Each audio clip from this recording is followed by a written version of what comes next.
Bismillahirrahmanirrahim. Assalamualaikum warahmatullahi wabarakatuh. Saya Suyatman akan memaparkan sedikit RPP tentang keberagaman Indonesia yang memuat konsep teori belajar, teori perkembangan sosial, pembelajaran berdiferensiasi beserta asesmen dan pengukurannya. Langsung saja kita mulai. RPP Keberagaman Masyarakat Indonesia dalam Bingkai Bhinneka Tunggal Ika. Alokasi waktu 2 kali pertemuan untuk 4 kali 40 menit. Untuk kelas 9 semester 2, jenjangnya untuk SMP. KI-nya ada 4, kemudian KD-nya ada 2, IPK-nya itu ada 4. Di dalam IPK itu saya masukkan teori perkembangan kognitif, kemudian perkembangan konsep diri dan emosi, kemudian perkembangan psikomotorik. Tujuan pembelajarannya ada 4. Kemudian saya masukkan penguatan pendidikan karakter atau profil pelajar Pancasila ada 3. Yang pertama bernalar kritis, gotong royong, dan kebinekaan global. Selanjutnya materi pembelajarannya terlampir, kemudian menggunakan pendekatan strategi, model, dan metode, pendekatan saintifik, strategi, discovery learning, model cooperative learning. Kemudian metode pembelajarannya ada diskusi, tanya jawab, ceramah, presentasi. Dan saya menggunakan media, bahan, dan sumber pembelajarannya ada PowerPoint, kemudian video tentang keberagaman masyarakat Indonesia, ada GForm, kemudian bahan dan alatnya menggunakan LCD, laptop, proyektor, speaker, dan macam sebagainya. Kemudian untuk tempatnya ada di kelas 9B, menggunakan buku paket PPKN siswa kelas 9 dari Kemendikbud tahun 2018 dan buku referensi lain yang relevan serta LKS PPKN, dan menggunakan juga sumber YouTube. Langkah-langkah pembelajaran pada pertemuan pertama. Pendahuluan. Yang pertama, peserta didik menjawab salam yang disampaikan oleh guru, dilanjutkan dengan berdoa yang dipimpin oleh salah satu peserta. Ini merupakan perkembangan sosial karena kesadaran diri dari setiap peserta didik untuk menjawab salam.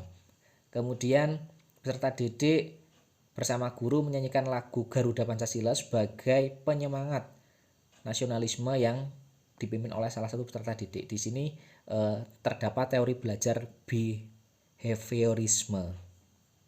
Kemudian selanjutnya peserta didik merespon guru melakukan presensi kehadiran, kemudian memeriksa kebersihan kelas, kerapian, dan kesiapan belajar.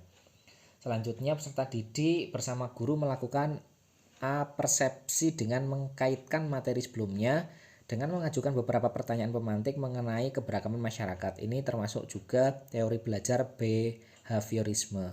Kemudian yang kelima, peserta didik memperhatikan guru saat menyampaikan tujuan pembelajaran, serta peserta didik menjawab pertanyaan pemantik yang diberikan oleh guru tentang materi keberagaman masyarakat Indonesia dalam Bingkai Bhinneka Tunggal Ika. Ini merupakan teori kognitif karena ada penyampaian materi dari guru atau ada pemantik dari guru, kemudian siswa itu disuruh untuk berpikir. Itu merupakan kognitif. Kemudian pada kegiatan inti, peserta didik dibuat menjadi beberapa kelompok. Setiap kelompok itu terdapat 4-5 peserta didik. Kemudian peserta didik itu memperhatikan contoh keberagaman yang disampaikan oleh guru melalui PowerPoint dan video. Ini merupakan terdapat teori konstruktivisme. Selanjutnya peserta didik mengungkapkan apa yang mereka pahami berdasarkan gambar yang ditayangkan dan video yang ditayangkan oleh guru. Ini juga merupakan teori konstruktivisme. Selanjutnya, guru memberikan ulasan terkait gambar dan video yang ditayangkan, dihubungkan dengan materi yang akan dipelajari tentang keberagaman masyarakat Indonesia. Selanjutnya, peserta didik dalam kelompok itu mengisi dan mengerjakan LKPD tentang keberagaman masyarakat Indonesia yang dibagikan oleh guru. Kemudian, itu merupakan perkembangan sosial keterampilan karena ada pekerjaan yang dilakukan oleh peserta didik untuk mengerjakan LKPD. Kemudian peserta didik bersama dengan kelompoknya berdiskusi, mengidentifikasi, mencari jawaban melalui berbagai sumber buku. Dan yang terakhir, setiap kelompok menyusun hasil identifikasi penayangan video mengenai keberagaman masyarakat Indonesia dalam Bingkai Bhinneka Tunggal Ika. Ini merupakan teori belajar konstruktivisme. Kemudian kegiatan penutup di pertemuan yang pertama, peserta didik mengerjakan kuis yang diberikan oleh guru. Kemudian peserta didik yang mendapatkan skor paling tinggi, dia akan mendapatkan reward. Peserta didik bersama guru melakukan refleksi, itu termasuk teori belajar konstruktivisme. Kemudian peserta didik mendengarkan penjelasan guru tentang materi yang akan disampaikan pada pertemuan selanjutnya. Dan yang terakhir, guru menutup pembelajaran dengan berdoa dan mengucapkan salam penutup. Itu merupakan perkembangan sosial kesadaran diri karena menjawab salam. Pembelajaran di pertemuan kedua,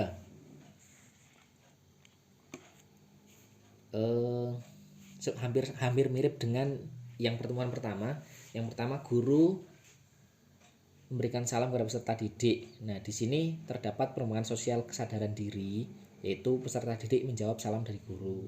Kemudian guru mengecek pemahaman peserta didik dengan melakukan tanya jawab. Itu merupakan teori behavioristik. Kemudian di kegiatan inti, kelompok yang sebelumnya itu sudah dibentuk, kembali ke kelompoknya masing-masing. Di sana mereka melakukan presentasi. Di sini termasuk teori belajar konstruktivisme.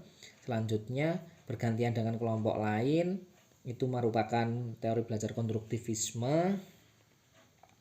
Dan di kegiatan inti yang terakhir itu, ketika presentasi itu sudah selesai, hasilnya itu nanti dibuat laporan proyek yang disesuaikan dengan gaya belajar setiap peserta didik di dalam kelompoknya itu, sesuai dengan diferensiasi produk. Nanti sesuai dengan gaya belajar visual, maka bisa berupa gambar atau poster. Kemudian kinestetik bisa berupa video dengan memberikan suara. Gaya belajar auditori bisa berupa vlog atau video pembelajaran. Kemudian gaya belajar linguistik bisa berupa artikel maupun tulisan. Terakhir, penutup, peserta didik mengerjakan kuis, kemudian melakukan refleksi bersama guru, itu merupakan teori belajar konstruktivisme. Kemudian mendengarkan penjelasan guru tentang materi pada pertemuan selanjutnya, itu juga merupakan teori belajar konstruktivisme. Kemudian guru melakukan salam penutup dan berdoa, itu merupakan perkembangan sosial kesadaran diri karena menjawab salam.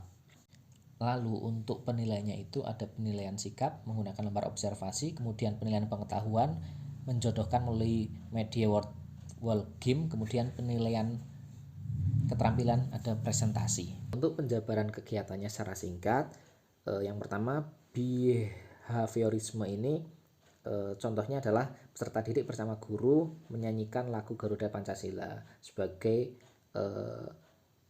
penyemangat atau sebagai pembangkit semangat nasionalisme. Kemudian yang kedua, kognitif.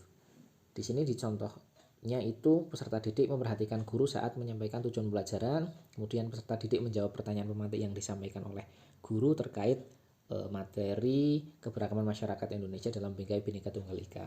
Dan yang terakhir, konstruktivisme ini contohnya adalah ketika kelas dibagi menjadi beberapa kelompok dan setiap kelompok itu terdiri dari 4-5 anak. Kemudian masing-masing kelompok itu memperhatikan gambar dan mengerjakan LKPD yang disampaikan oleh guru. Kemudian secara bergantian kelompok satu dengan kelompok yang lain itu menyajikan hasil diskusinya di depan kelas. Dan yang terakhir, peserta didik bersama guru merefleksikan materi yang telah dipelajari. Itu merupakan contoh konstruktivisme. Untuk lampirannya, yang pertama adalah lampiran materi pembelajaran terkait makna persatuan dan kesatuan dalam Bingkai Bhinneka Tunggal Ika. Kemudian lampiran kedua itu ada media pembelajaran, ada kuis, ada PowerPoint, kemudian ada video pembelajaran. Lampiran ketiga ada LKPD. Kemudian untuk penilaian dan asesmennya, yang pertama ada penilaian sikap, kemudian ada penilaian pengetahuan, dan ada penilaian keterampilan. Dan untuk asesmennya itu menggunakan asesmen diagnostik, kemudian formatif dan sumatif. Mungkin itu yang bisa saya sampaikan, kurang lebihnya mohon maaf apabila banyak kekurangan. Sekian dari saya. Assalamualaikum warahmatullahi wabarakatuh. Terima kasih.